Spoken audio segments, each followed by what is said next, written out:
Je, umewahi kujiuliza kwa nini watu wengine wanatumia simu zao na internet kama wewe, lakini wao wanapata kipato kila mwezi kupitia mitandao ya kijamii, halafu wewe bado una scroll tu? Ukweli ni huu: mitandao ya kijamii si kwa ajili ya burudani pekee. Leo hii Facebook, Instagram, TikTok, YouTube na hata WhatsApp zimegeuka kuwa ofisi kamili za kutengeneza pesa. Mwisho wa video hii utajua njia halali za kujipatia kipato kupitia mitandao ya kijamii, makosa yanayowafanya wengi washindwe, na hatua ya kwanza kabisa ya kwanza, hata kama huna mtaji.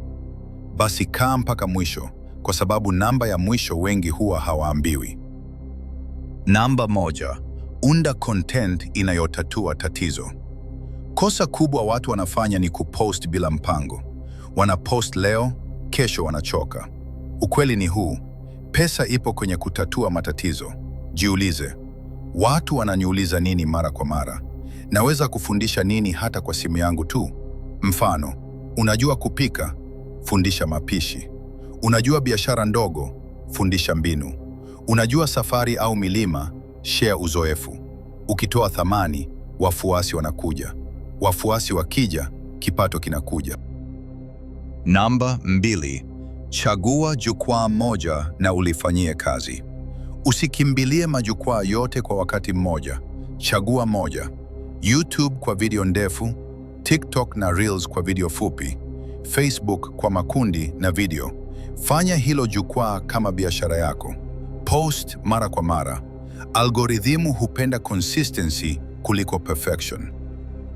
Namba 3: jenga uaminifu kwanza, sio kuuza kwanza. Watu hawapendi kuuziwa, lakini wanapenda kusaidiwa. Toa elimu bure, shiriki uzoefu wako, onyesha matokeo. Baada ya muda, watu wataanza kukuamini, na uaminifu ndio mtaji mkubwa kuliko pesa. Namba 4: njia halisi za kupata kipato.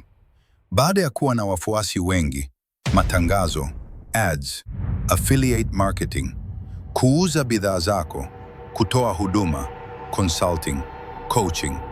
Hata ukiwa na followers 1000, unaweza kupata kipato kama umejenga uaminifu. Namba 5: makosa yanayokuchelewesha kupata mafanikio. Kukata tamaa mapema, kuiga bila kuelewa, kuangalia likes kuliko value, kuogopa kuonekana.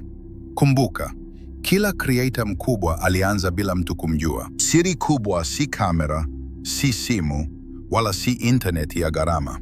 Siri ni kuanza leo.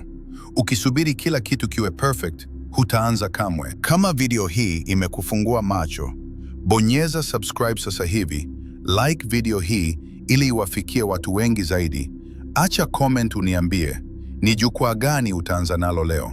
Na kumbuka, mitandao ya kijamii inaweza kubadilisha maisha yako kama utaamua kuitumia kama ajira yako.